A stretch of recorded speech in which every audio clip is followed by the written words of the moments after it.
welcome back to the part 2 of the video, the fundamental unit of life.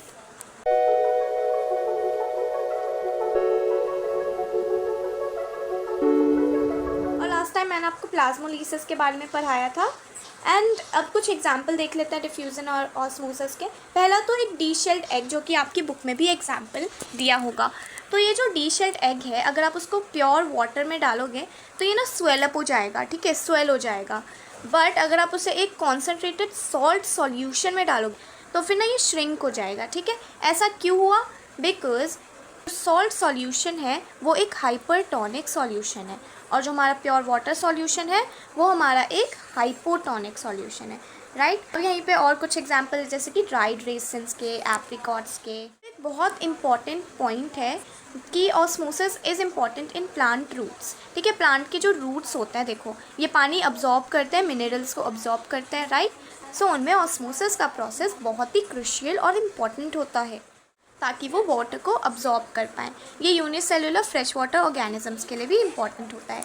अब diffusion क्या होता है? देखो डिफ्यूजन तो हम स्टार्टिंग से पढ़ ही लिया है, विच इज़ जस्ट पार्टिकल्स होते हैं वो दूसरे पार्टिकल्स में मिक्स हो जाते हैं, राइट। अब जैसे देखो आप ओशन को देखो, ठीक है, ओशन में डिफ्यूज़न आपको देखने को मिल जाएगा बिकॉज वहाँ पे क्या होता है, ऑक्सीजन अब्जॉर्ब होता है वाटर में। दैट इज़ वाई कि एक्वाटिक एनिमल्स सर्वाइव कर पाते हैं विद ऑक्सीजन, है ना, क्योंकि जो वाटर के पार्टिकल्स हैं उनके बीच में हमारे ऑक्सीजन के पार्टिकल्स आ जाते हैं, जिसकी वजह से ये दोनों डिफ्यूज़ हो जाते हैं, मिक्स हो जाते हैं एक दूसरे में।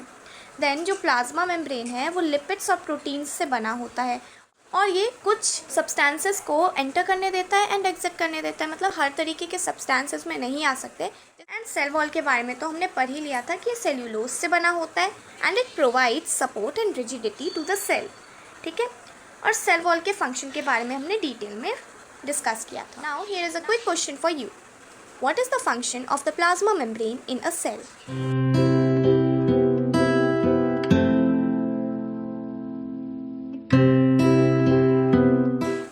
So the correct answer is allows the entry and exit of some substances. तो अब ना हम न्यूक्लियस के बारे में पढ़ लेते हैं, ठीक है। तो न्यूक्लियस क्या होता है? Basically it is the brain of the cell. Why is it so? क्योंकि ये सेल की सारी एक्टिविटीज़, फंक्शंस को मैनेज करता है। तो हम एक डायग्राम से ज़्यादा बेहतर से समझते हैं। तो इस डायग्राम में आपको ये पूरा जो स्ट्रक्चर दिख रहा है ये हमारा न्यूक्लियस होता है। अब इसको थोड़ा अच्छे से विजुलाइज करने के लिए इस मान लो कि ये हमारा सेल है। इतना बड़ा न्यूक्लियस नहीं होता, but just imagine it is a cell, ठीक है। अब ये जो हमारा सेल है इसके अंदर न्यूक्लियस है, अब हम उसको समझेंगे। तो न्यूक्लियस ना एक डबल लेयर्ड मेम्ब्रेन होती है, यानी कि उसका जो प्लाज्मा मेम्ब्रेन होता है, सेल मेम्ब्रेन होता है, वो होता है डबल लेयर्ड, ठीक है। इसमें डबल लेयर्स होती हैं प्रेजेंट।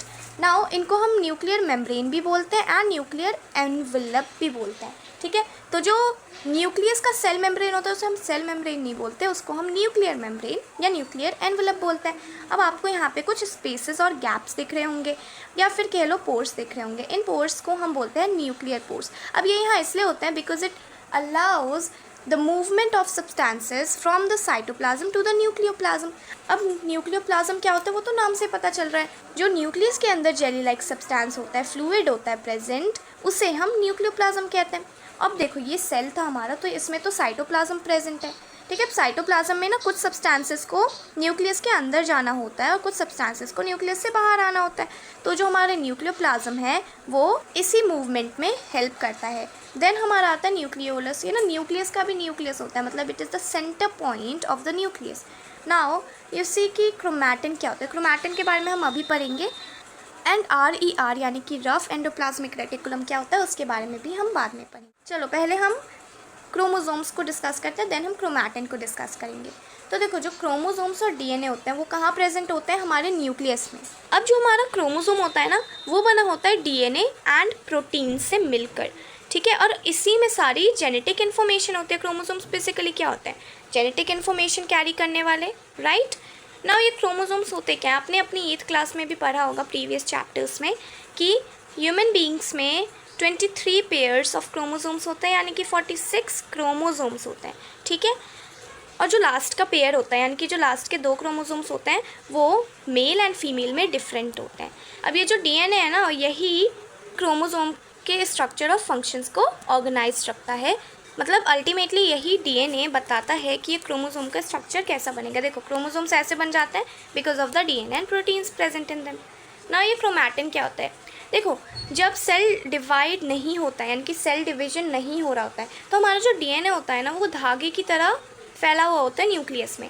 अब ये जो धागे की तरह यानी कि थ्रेड लाइक स्ट्रक्चर्स आप देख रहे हो न्यूक्लियस के अंदर, उसे ही हम कहते हैं क्रोमैटिन।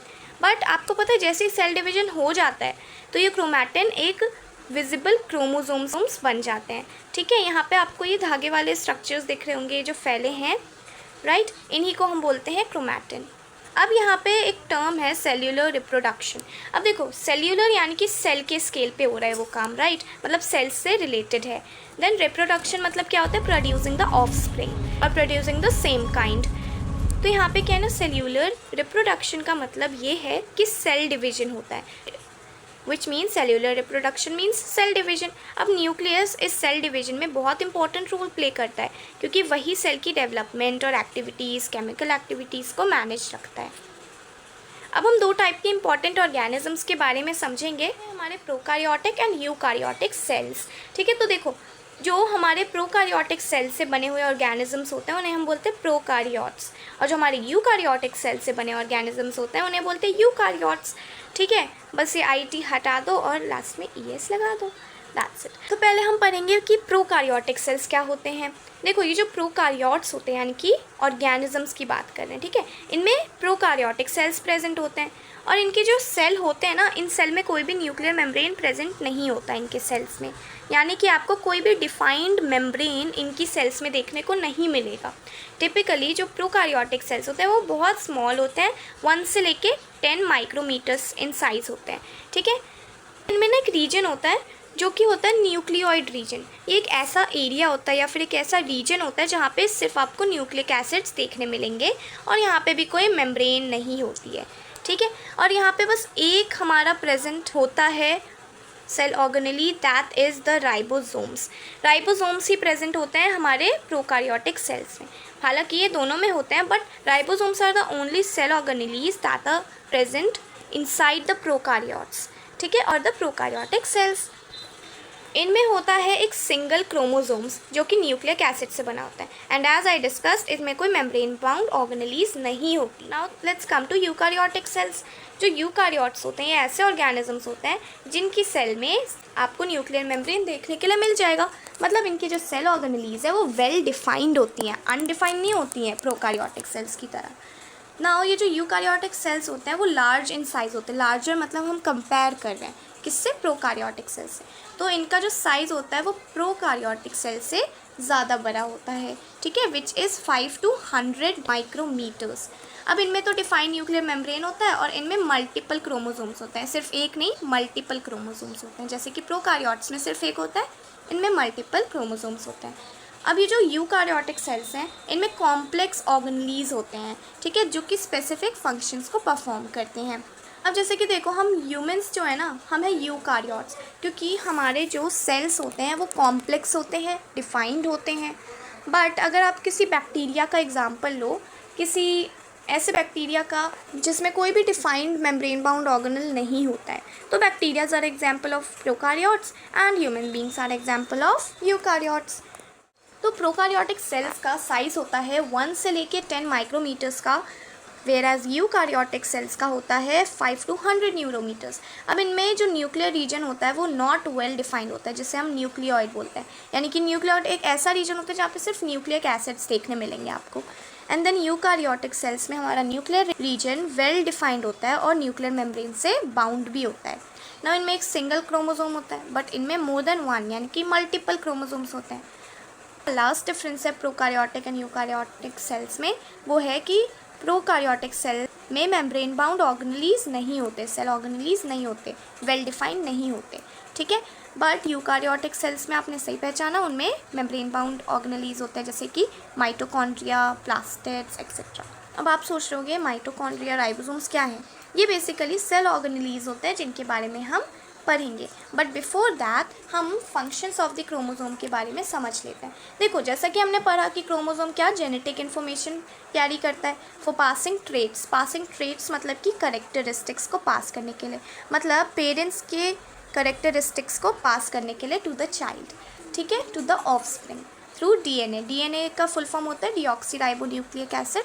डीएनए के जो मॉलिक्यूल्स होते हैं वो ये जेनेटिक इन्फॉर्मेशन क्रोमोसोम्स से कैरी करते हैं, ठीक। जो फंक्शनल सेगमेंट्स होते हैं डीएनए के उन्हें जीन्स बोलते हैं, यानी कि इन सिंपल वर्ड फंक्शनल मतलब क्या होता है, जो फंक्शन करता हो, राइट। एंड सेगमेंट्स मतलब होता है पार्ट्स, ठीक है, सेपरेट पार्ट्स कह लो, बेसिकली जो पार्ट्स। तो जो फंक्शनल पार्ट्स होते हैं डीएनए के उन्हें हम बोलते हैं जीन्स। अब क्रोमैटिन के बारे में तो आप सभी को पता ही है, तो हम आगे बढ़ते हैं। अब साइटोप्लाज्म क्या होता है इसके बारे में हम पढ़ लेते हैं, क्योंकि हमने पढ़ा नहीं है, मैंने आपको इन जनरल बताया है। जो हमारा साइटोप्लाज्म होता है वो जेली लाइक सब्सटेंस होता है या फिर फ्लूइड होता है प्लाज्मा मेम्ब्रेन के अंदर। प्लाज्मा मेम्ब्रेन हमारा सेल मेम्ब्रेन होता है, राइट। तो जो सेल मेम्ब्रेन है यानी कि ये वाला सेल, इसके अंदर जो आपको फ्लूइड जैसा सब्सटेंस देखने मिलेगा उसे हम साइटोप्लाज्म कहते हैं। और मैंने आपको बता दिया था कि ये मूवमेंट में बहुत क्रूशियल होता है, ठीक है। इसमें ना वेरियस सेल ऑर्गेनेलीज होते हैं जिनका अलग अलग काम होता है। अभी जब हम सेल ऑर्गेनेलीज के बारे में पढ़ेंगे ना तो आपको पता चल जाएगा कि इतनी देर से जो हम बातें कर रहे हैं वो किससे रिलेटेड है। तो जो हमारा साइटोप्लाज्म होता है वो एक्सचेंज ऑफ मटेरियल्स में हेल्प करता है, यानी कि मूवमेंट ऑफ मटेरियल्स में भी हेल्प करता है। ये कुछ एसेंशियल केमिकल्स भी स्टोर करता है और इन केमिकल्स का नाम बहुत इंपॉर्टेंट है, जैसे कि amino acids, glucose, vitamins and iron. जो हमारा साइटोप्लाज्म होता है वो एक ऐसी जगह होती है, एक ऐसा रीजन होता है जहाँ पे बहुत से मेटाबॉलिकल प्रोसेसेस होते हैं, ठीक है। एक क्विक क्वेश्चन करते हैं, what do chromosomes carry information from?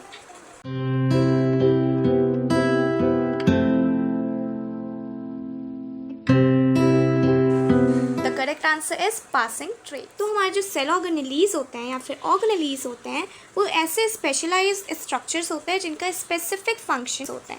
Organelles का मतलब होता है लिटिल ऑर्गन्स, मतलब छोटे छोटे ऑर्गन्स ऑफ द सेल, ठीक है। जैसे कि organs keep us human alive, organelles keep cells alive, ठीक है। तो ये जो ऑर्गेनेलीज होते हैं वो इतने माइक्रोस्कोपिक लेवल पे छोटे होते हैं जिन्हें हम बिना इलेक्ट्रॉन माइक्रोस्कोप के नहीं देख सकते हैं। अब ये है हमारे कुछ इम्पॉर्टेंट सेल ऑर्गेनेलीज, जैसे कि एंडोप्लाज्मिक रेटिकुलम। अब ये हमारे दो टाइप के होते हैं, एक तो रफ एंडोप्लाज्मिक रेटिकुलम जो हमने न्यूक्लियस के डायग्राम में देखा था, एंड एक तो स्मूथ एंडोप्लाज्मिक रेटिकुलम। देन हमारे पास है गोल्गी अपैरेटस या फिर इनको गोल्जी बॉडीज़ भी बोलते हैं। देन हमारे पास है chloroplast, then lysosomes, vacuole, mitochondria, एक और होता है प्लास्टिड्स। अब हम एक एक करके इन सब के बारे में पढ़ते हैं। एंडोप्लाज्मिक रेटिकुलम, तो जो हमारा एंडोप्लाज्मिक रेटिकुलम यानी कि ER इन शॉर्ट फॉर्म होता है ना, वो एक लार्ज नेटवर्क ऑफ मेम्ब्रेन्स होता है। मतलब कि आप यहाँ पे देख पा रहे होगे कि कैसे ये कॉइल्ड हैं, राइट। ये कैसे इतने सारे मेम्ब्रेन्स एक साथ आ गए हैं ग्रुप बना के, क्लस्टरिंग करके। तो ये जो हमारा नेटवर्क ऑफ मेम्ब्रेन्स हैं इसे ही हम क्या बोलते हैं, एंडोप्लाज्मिक रेटिकुलम। अब ये ना आपको लॉन्ग ट्यूब्यूल्स की तरह दिखेगा। तो ट्यूब्यूल्स हमारे कुछ ऐसे दिखते हैं एंड ऑब्लोंग बैग्स हमारे कुछ ऐसे दिखते हैं। तो एंडोप्लाज्मिक रेटिकुलम का फंक्शन होता है कि to serve as a channel for the transport of materials. मतलब कि चैनल क्या होता है, देखो जैसे कि एक पाथवे, उसी को हम चैनल बोलते हैं, ठीक है। तो एक ऐसा पाथवे जो कि हमें मटेरियल्स को ट्रांसपोर्ट करने में हेल्प करता है। जैसे कि साइटोप्लाज्म से जो हमारे मटेरियल्स साइटोप्लाज्म में ही ट्रांसफ़र हो जाते हैं, उनको पाथवे कौन प्रोवाइड करता है, ये एंडोप्लाज्मिक रेटिकुलम्स, ठीक है। The ER also functions as cytoplasmic framework. तो ये ना हमारा एक साइटोप्लाज्मिक फ्रेमवर्क की तरह भी काम करता है। साइटोप्लाज्मिक फ्रेमवर्क का मतलब ये है जैसे कि साइटोप्लाज्म में बहुत सारे मेटाबॉलिकल प्रोसेसेस होते हैं, पाथवेज होते हैं due to acids and chemicals present in it and also because of the cell organelles. तो ये जो एंडोप्लाज्मिक रेटिकुलम होता है ना उसमें भी कुछ प्रोसेसेस होते हैं, ठीक है। तो मतलब कि ये साइटोप्लाज्मिक फ्रेमवर्क भी कहलाता है, जिसमें बहुत से बायोकेमिकल प्रोसेसेस भी होते हैं इसके अंदर या फिर इसके सरफेस पे, ठीक है। आते हैं रफ एंडोप्लाज्मिक रेटिकुलम पे। तो देखो रफ एंडोप्लाज्मिक रेटिकुलम नाम से पता चल रहा है कि ये रफ होता है। जब आप इसे माइक्रोस्कोप के अंदर देखोगे ना तो ये रफ अपीयर होगा। Why is it so, because of the ribosomes. तो जब भी आपसे कोई पूछे ना कि रफ एंडोप्लाज्मिक रेटिकुलम रफ क्यों दिखता है, then you just have to mention कि इसमें होते हैं इसके सरफेस पे राइबोसोम्स। ये जो राइबोसोम्स होते हैं वो प्रोटीन मैन्युफैक्चरिंग साइट्स होती हैं। बेसिकली यहाँ पे प्रोटीन्स बनते हैं। अब ये जो मैन्युफैक्चर्ड प्रोटीन्स होते हैं, यानी कि जो बना हुआ प्रोटीन होता है, इस प्रोटीन को ट्रांसफ़र किया जाता है थ्रू आउट द सेल। मतलब कि एंडोप्लाज्मिक रेटिकुलम ट्रांसपोर्ट करता है हमारे प्रोटीन्स को, ठीक है, और वो नीड्स को देख के ट्रांसफ़र करता है। अब हम आते हैं हमारे स्मूथ एंडोप्लाज्मिक रेटिकुलम पे। तो जो हमारा स्मूथ एंडोप्लाज्मिक रेटिकुलम होता है, यहाँ पे फैट्स मॉलिक्यूल्स और लिपिड्स बनते हैं। यहाँ पे क्या बनता था? Proteins. But smooth endoplasmic reticulum में हमारे फैट्स और लिपिड्स बनते हैं, ठीक है, जो कि सेल फंक्शन के लिए इम्पॉर्टेंट है। Both proteins and fats and lipids are important for the cell function.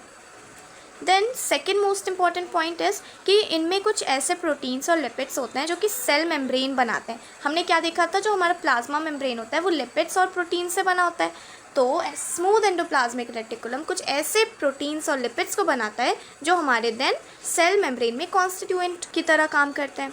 Then ये जो प्रोसेस होता है इसे हम बोलते हैं मेम्ब्रेन बायोजेनेसिस।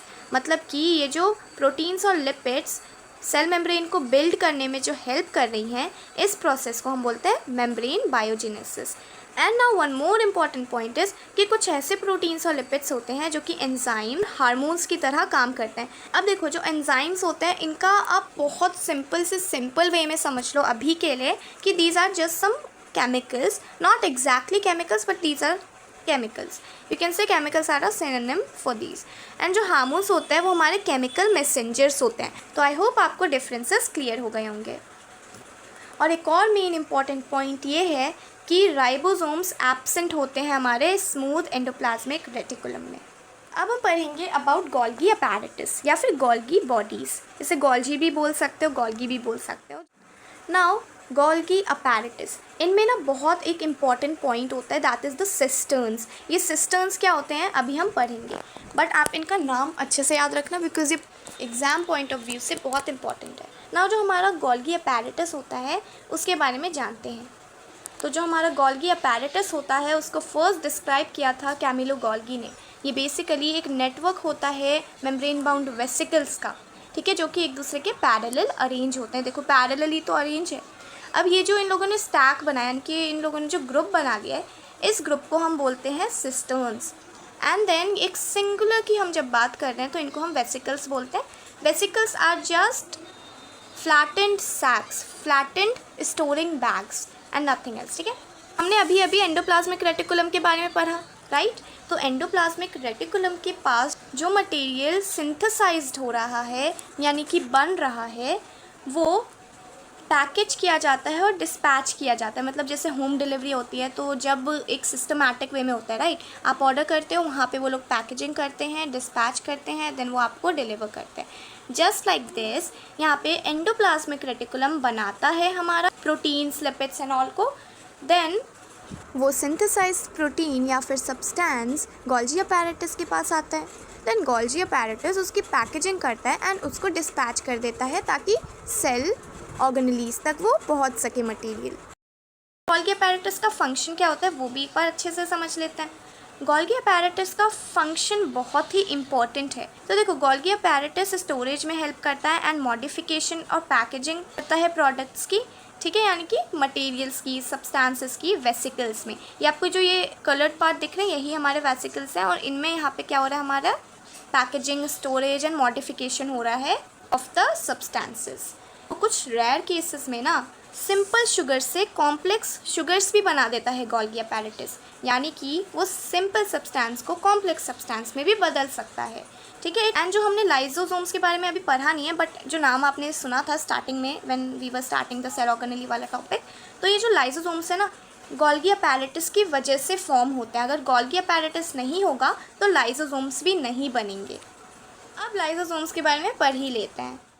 तो लाइसोसोम्स ना बेसिकली हमारे सुसाइडल बैग्स होते हैं। सुसाइडल बैग्स मतलब ये नहीं कि सुसाइड कर लेता है सेल, नो, इट मीन्स कि जितना भी हमारा वेस्ट मटेरियल होता है ना सेल के अंदर, एक सेल की बात करें सेल के अंदर, तो वो सारा डिस्पोज होने के लिए जाता है लाइसोसोम्स में। अब हमने अभी पढ़ा था कि अगर गोल्गी अपैरेटस नहीं होगा तो लाइसोसोम्स भी नहीं बनेंगे।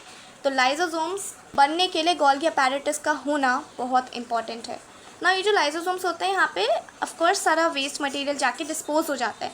मतलब कि अगर एक सेल में कोई ऐसा मटेरियल है जो डेड हो चुका है और उसका कोई काम नहीं है, कोई फंक्शन नहीं है और वो एक वेस्ट मटेरियल है, तो फिर क्या होता है, लाइसोसोम में वो मटेरियल जाकर डिस्पोज हो जाता है, ख़त्म हो जाता है। लाइसोसोम्स ना सेल को क्लीन रखने में बहुत ज़्यादा क्रूशियल रोल प्ले करते हैं by digesting any foreign material as worn out cell organelles. Worn out cell organelles का मतलब कुछ ऐसे सेल ऑर्गेनेलीज जो कि अब काम के नहीं हैं, ठीक है। अब कुछ फॉरेन मटेरियल भी आ जाता है जो सेल के लिए सूटेबल नहीं है, तो लाइसोसोम क्या करता है, उसको भी डाइजेस्ट कर लेता है एंड ख़त्म कर देता है ताकि सेल क्लीन रहे, हाइजीन को मेंटेन करता है लाइसोसोम।